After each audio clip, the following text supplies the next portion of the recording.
رحمت پروردگار، ای بر خزان دل بهار، ای ماه خیر و مغفرت از خالق آمرزگار. الحمد لله رب العالمين، والصلاة والسلام على رسوله محمد وعلى آله وأصحابه ومن تبعهم بإحسان إلى يوم الدين.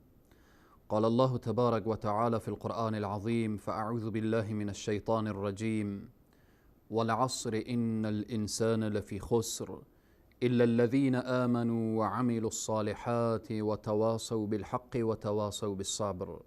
صدق الله العظيم. خدمت همه بینندگان عزیز و گرامی صائمین ماه مبارک رمضان، السلام علیکم و رحمت الله تعالی و برکاته. موضوع این جلسه و این حلقه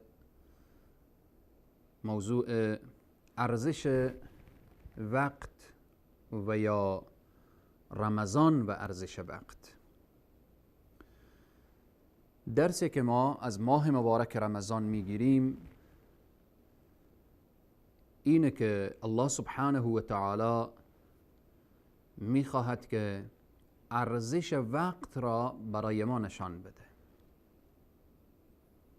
این وقتی که سپری میشه از ثانیه، دقیقه، ساعت، روز و شب و هفته و ماه و سال و این زمانی که در گذر هست، الله سبحانه و تعالی در این زمان و از این وقت و از این فرصت ها از ما پرسان میکنه و میخواد بفهمانه که این وقت ارزش خاص خود را داره.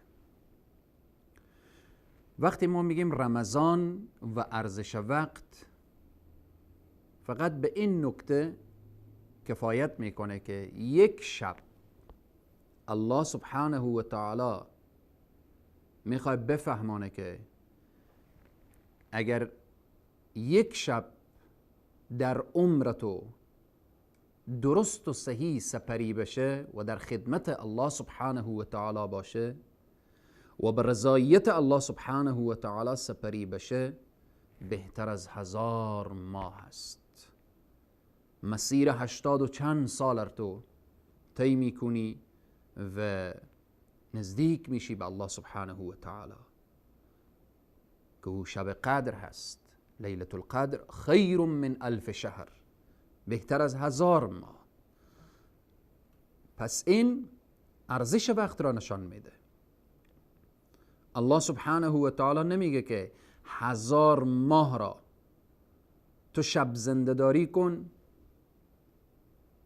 من تو را میبخشم و من تو را مورد عفو و بخشش قرار میدهم.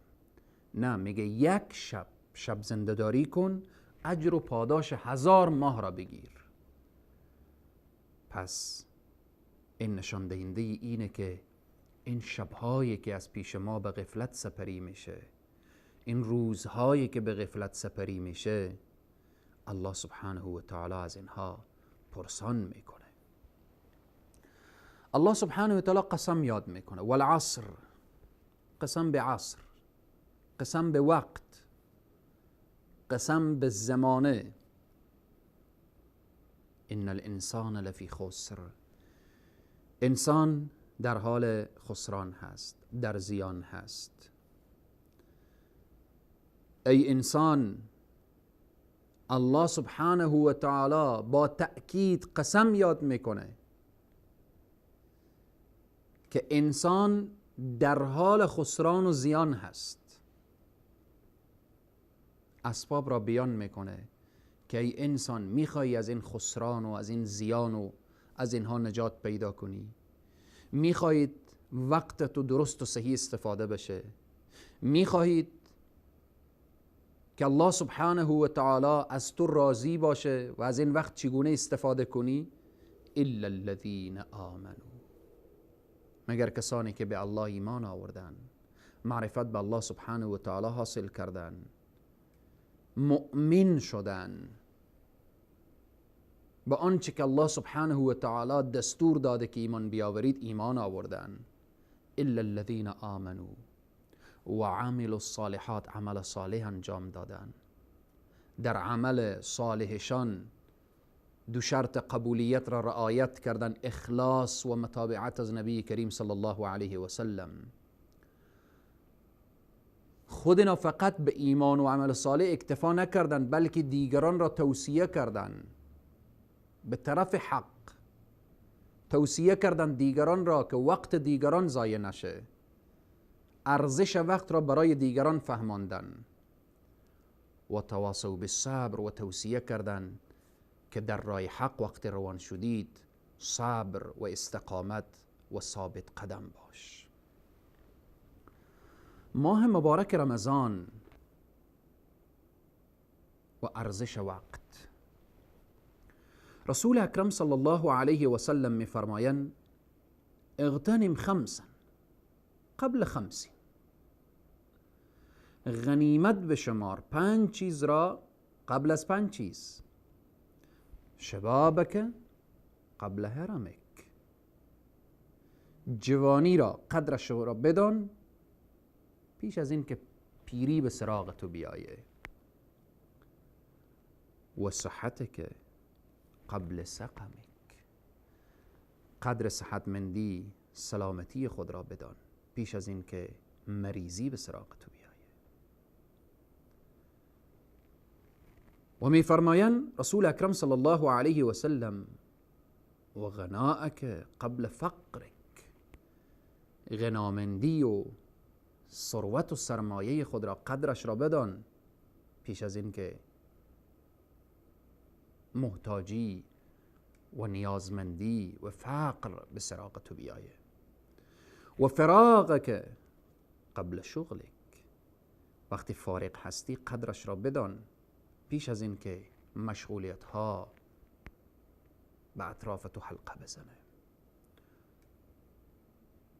و حیاتک قبل موتک، قدر زندگی را بدان پیش از این که مرگ به سراغ تو بیایه. از این حدیث رسول اکرم صلی الله علیه و سلم خوب میدانیم اگر جوان بودیم عبادت الله سبحانه و تعالی درست و صحیح به جا آورده میتونیم. الله سبحانه و تعالی از جمله کسانی که معذور جز معذورین قرار داده، کسانی که به کهولت سن میرسن، به پیری میرسن. الله سبحانه و تعالی میگه وقتی طاقت ندارید، سن شما بالا رفته، شما روزه نگیرید. سن که بالا رفت روزه گرفته نمیشه.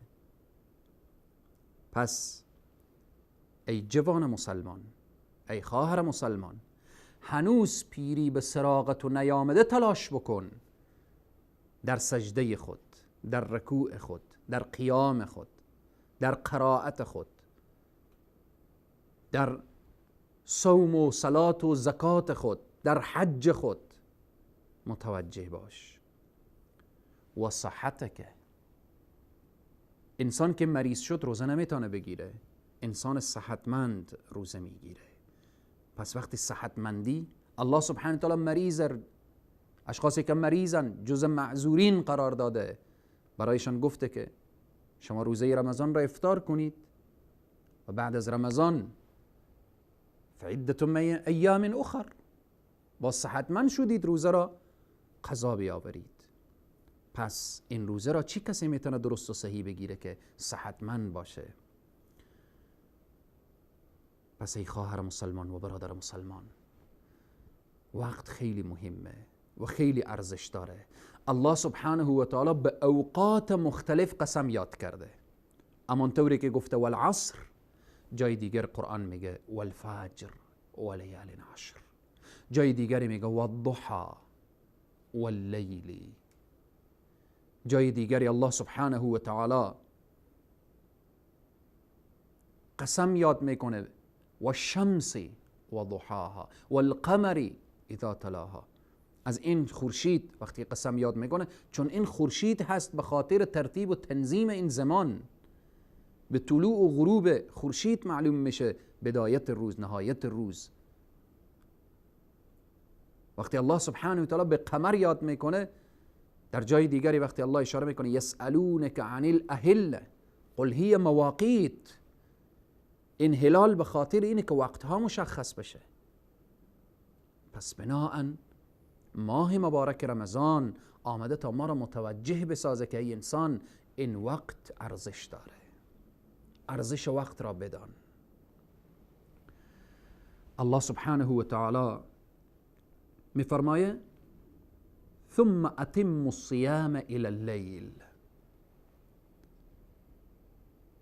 روزه بگیر از صبح صادق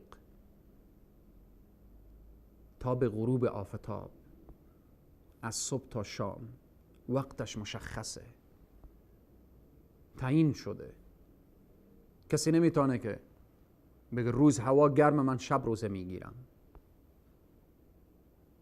روزها بلنده من نمیگیرم، در روزهای کوتاه روزه میگیرم. کار اختیاری نیست. الله سبحانه و تعالی فرض کرده و تعیین کرده و ماه را مشخص کرده. عذر نداری باید روزه را در روزهای گرم یا روزهای سرد باید اطاعت از الله سبحانه و تعالی داشته باشی. احکام هر کدام را وقتی نگاه میکنیم، الله سبحانه و تعالی درباره نماز اشاره میکنه ان الصلاة كانت على المؤمنین کتابا موقوتا. این نمازها که خوانده میشه، این نمازهایی که بر مؤمنین فرض شده، واجب شده، از خود وقت مشخص و معینی داره. نمیشه ما نماز ظهر به وقت عصر بخوانیم، عصر به وقت ظهر بخوانیم، ظهر به وقت مغرب بخوانیم، مغرب به وقت صبح بخوانیم، صبح به وقت عشاء بخوانیم. نه خیر، ان الصلاة كانت على المؤمنین کتابا موقوتا. وقت مشخص شده، تعیین شده. از رسول اکرم صلی الله علیه و سلم سوال شد یا رسول الله ای الاعمال افضل؟ رسول اکرم چی جواب دادن؟ الصلاة لوقتها. بهترین عمل نماز در وقتش ادا بشه. پس این تأکید که نماز وقت داره، روزه وقت داره. حج، الله سبحانه و تعالی در طول عمر یک مرتبه حجر بر کسی که استطاعت و شرایط برایش آماده هست یک مرتبه فرض کرده و او یک مرتبه هم وقت وارد حج میشه یک روز عرفه هست. الحج عرفه. اگر عرفات دریافت حج کرده. روز 9 ذوالحجه روز عرفه هست. اگر کسی قبل از روز عرفه و بعد از روز عرفه بره در عرفات، در دشت عرفات، صاحب هیچ اجر و ثوابی نمیشه. الله سبحانه و تعالی میخواد بفهمانه ارزش وقت. روز عرفات عظمت داره، بزرگی داره، رحمت پروردگاره، شفقت پروردگاره، مهربانی پروردگاره، فقط در روز عرفه، روز 9 ذوالحجه. این تعیین و این مشخصات و این شرافت‌های زمانی و مکانی، همه اینها نشان دهنده ارزش وقت هست. این که رسول اکرم صلی الله علیه و سلم می‌فرمایند کلمتان، حدیث اخیر بخاری، کلمتان خفیفتان علی اللسان ثقیلتان فی المیزان حبیبتان الی الرحمن سبحان الله و بحمده سبحان الله العظیم.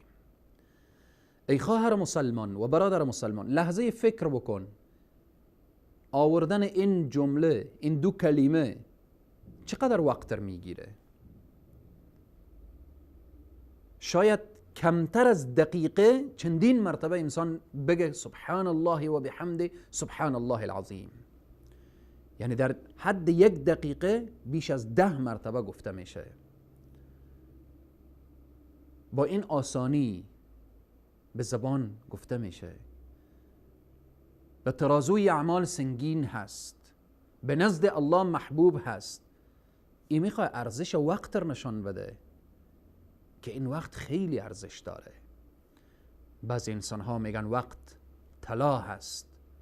نه خیر، طلا نیست، بلکه بالاتر و با ارزشتر از طلا هست. ما در دنیا آمدیم، اگر از وقت خود درست و صحیح استفاده کردیم خوشبخت دنیا و آخرت می شویم. اگر از وقت درست استفاده نکردیم نعوذ بالله ثم نعوذ بالله بدبخت دنیا و آخرت میشه انسان. چی کسان قدر و ارزش وقت را میدانن؟ چی زمان ارزش وقت معلوم میشه و مشخص میشه؟ زمانی که ملک الموت به بالین انسان بنشینه. آن زمانی که ملک الموت به بالین بیایه، من قبل ان یأتی احدکم الموت. انسان چی درخواست داره؟ چی تقاضای داره؟ فیقول رب لولا اخرتنی الى اجل قریب. خدایا یک لحظه فرصت بده، فرصت بده تا من در راه تو صدقه بدم، فرصت بده تا من یک سجده داشته باشم، فرصت بده تا من یک آیه قرآن تلاوت بکنم. در آیه دیگر الله سبحانه و تعالی اشاره میکنه حتی اذا جاء احدهم الموت، وقتی مرگ به سراغ اونها آمد، قال رب ارجعون. آرزوی اینه که پروردگار من کاش برگردیم ما. خب برگشتم چی میکنن؟ لعلی اعمل صالحا فیما ترکت. برگردیم یک عمل صالح انجام بدیم.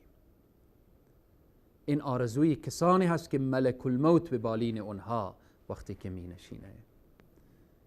رسول اکرم صلی الله علیه وسلم می فرمایند نعمتان مغبون فیهما کثیر من الناس. دو نعمت هست که مردم، بسیاری از مردم مغلوب میشن در مقابلش. بسیاری از کسانی خسارمند میشن. چیست؟ الصحة والفراق. الصحة والفراق، صحتمندی و تندرستی و فراق، فرصتی که انسان داره. وقت، فراق یعنی وقت. انسان اگر مریض شد اطاعت از الله کرده نمیتونه، عبادت الله را درست و صحیح انجام داده نمیتونه. اگر این وقت و این فرصت از انسان گرفته شد دیگه انسان نمیتونه رضایت الله را به دست بیاره.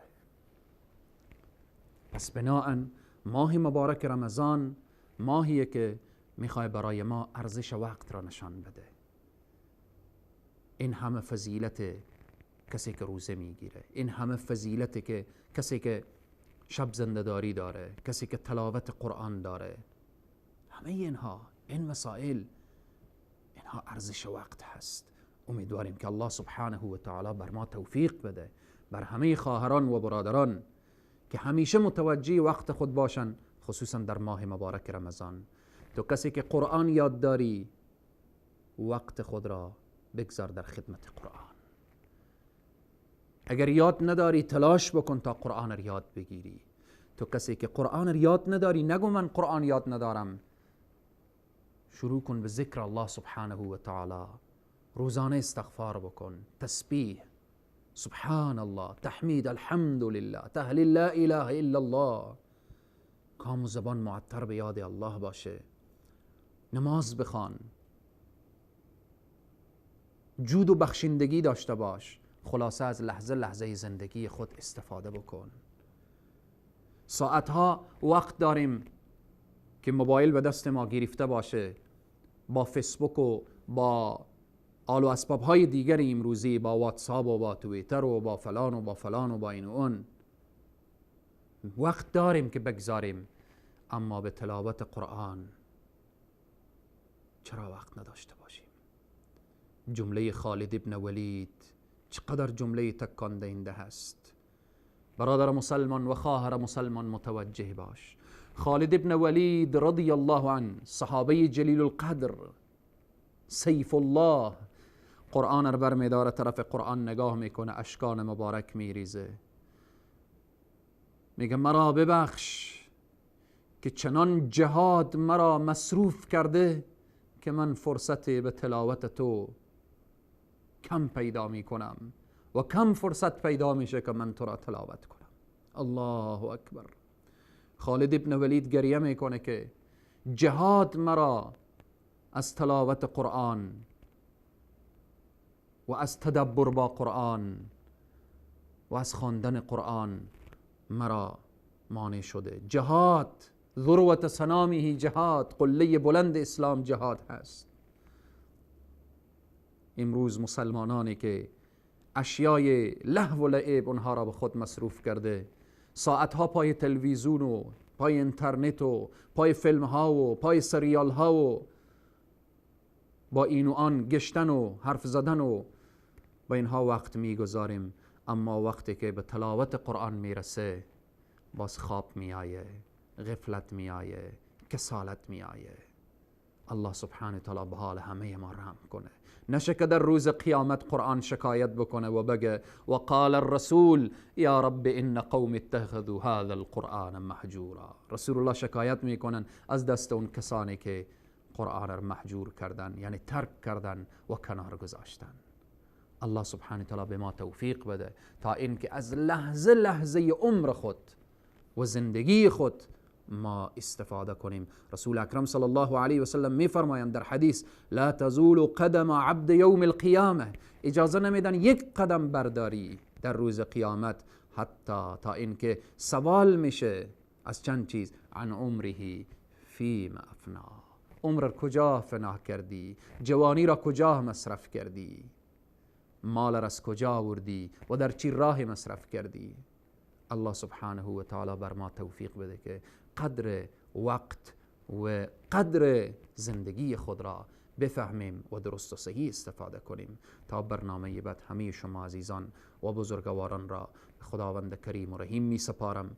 والسلام علیکم و رحمت الله تعالی و برکاته. رمضان يا رمضان، رمضان يا رمضان، رمضان يا رمضان، رمضان يا رمضان. ای رحمت پروردگار، ای بر خزان دل بهار، ای ماه خیر و مغفرت از خالق آمرزگار. رمضان یا رمضان، رمضان یا رمضان، رمضان یا رمضان، رمضان